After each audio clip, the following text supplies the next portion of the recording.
Hey, how you doing? You know, the 1920s to the 1940s brought a lot of stuff, including motorized milk trucks. So that way, the milkman could get around instead of just using horse and wagon. And also, by that time, when the milkman was showing up on the scene in a motorized truck, refrigerators started really booming. In 1940, about 15% of the US had a refrigerator. But by 1950, that number jumped to nearly 80% of the people had a refrigerator.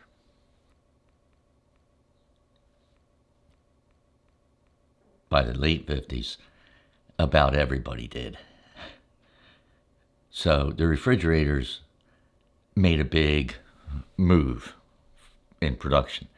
Now, they were large, heavy, rounded looking refrigerators.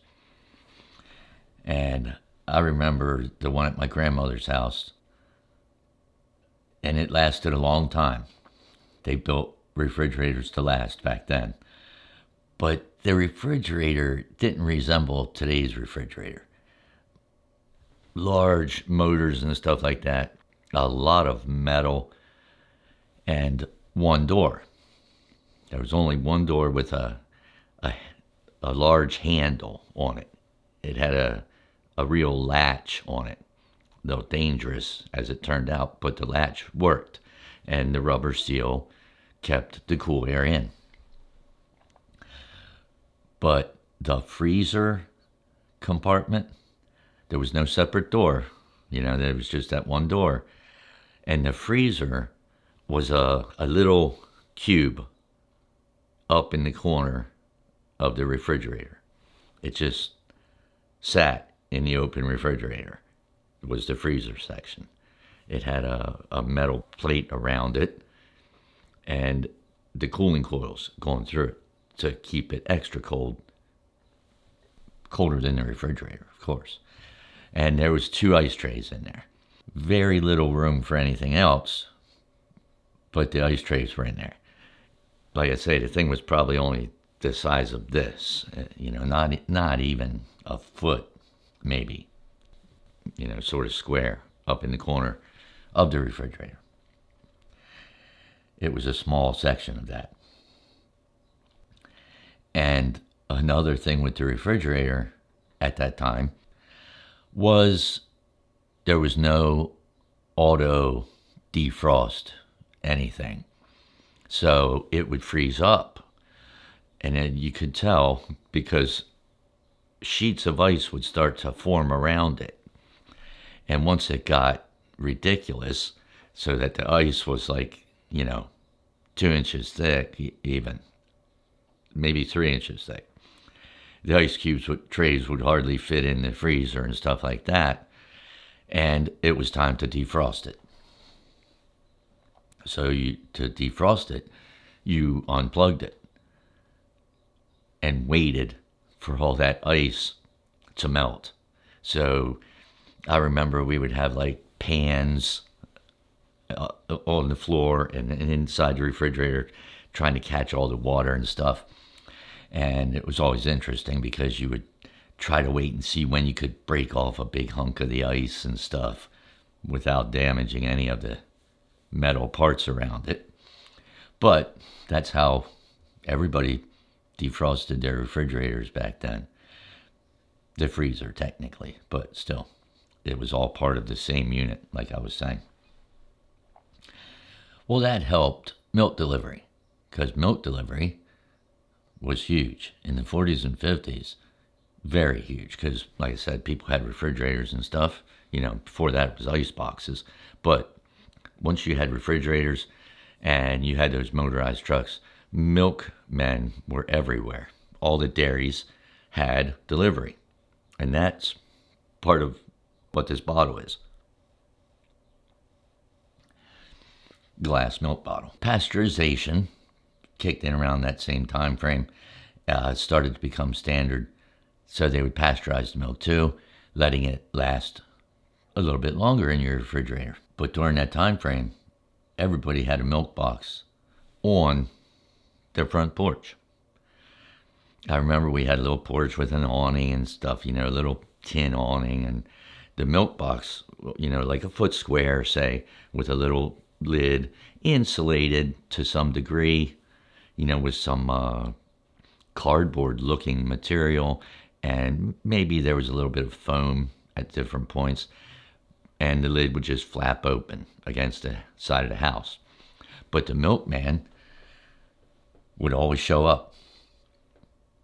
So like once or twice a week, I believe it was, the milkman showed up in his little square looking white truck with the back doors, and he would get a metal carrying tray out of the back of his truck where he would have all these milk bottles in there. Now, this is like a 1 pint milk bottle, glass. And the dairies always wrote their name in the glass, with the way the glass was formed. Like this says Rosenberger's Dairy, because they kept those milk bottles. As you were done with your milk, you would take these bottles back out to the milk box and put them in the milk box. The milkman, when he brought your new milk, he would take these back to the dairy where they would get recycled. They'd get washed and cleaned and sent through the line again to get more milk put in them. So in that milk box, you could leave a checklist of what you wanted. A lot of the people, it was a regular thing.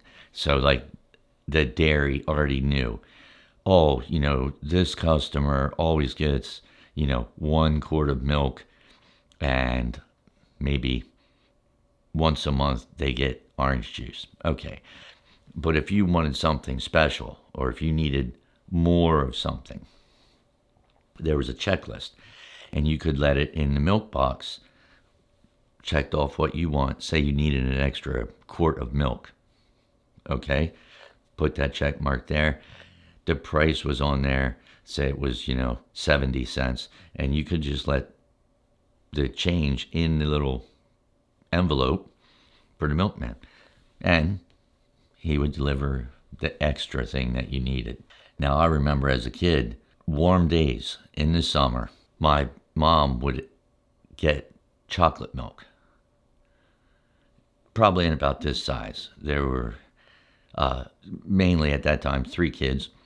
And so this thing came with a foil lid on it that you could puncture. So she would take a little tool and punch a hole in there, put a straw in the milk, and let us kids have some chocolate milk. That was like a big treat in the summertime. Those foil lids started in the 30s, and they replaced more of what was a paper sort of wax seal on top of the bottle. But those foil lids were big when I was around. Now, the milkman and everything else didn't last forever. That was for a while. By the 70s, the glass bottles and the foil lids started to disappear. And at the same time, by the late 70s, the milkman delivery had largely gone by the wayside also. Because like I said, everybody had a refrigerator, and supermarkets, which were springing up everywhere, would carry milk, not just the milkman. So you could just go to your supermarket and pick up your milk whenever you needed it. The milkman was convenient, but if you had a supermarket that was close by, and I know when I was a kid, we had one that we could walk to. You would just walk down there and pick up the milk that you needed. So the supermarkets were a little cheaper, and they had it readily available whatever milk products you needed, because they would get them from the dairy. So they had them right there. Like I was saying, these glass bottles and the foil lids are pretty much long gone. But on the other hand, you can pick up milk practically anywhere now, convenience stores or anything. So until the next time, take care of yourself, and I'll see you later.